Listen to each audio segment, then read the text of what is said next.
Africa Content TV.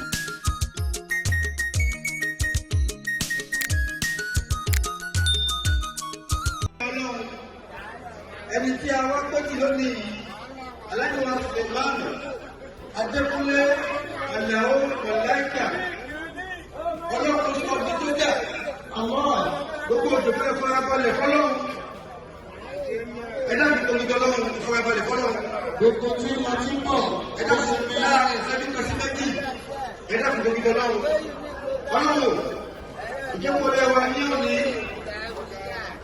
fún olólùfẹ́ wa ẹni tó lọ́wọ́ fẹ́ lọ́wọ́lọ́wọ́ tó ní wọ́n sì máa fẹ́ lọ tí ò ní padà mọ́ láéláé.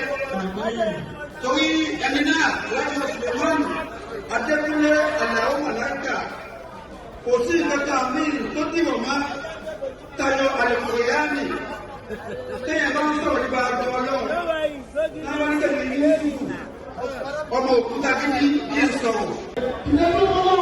Lẹ́ẹ̀kan náà láàrin ìṣẹ́jú àti méjì náà ni ààrẹ pẹ́pọ̀ bísímìlà ọmọ wájú. Subhanallah.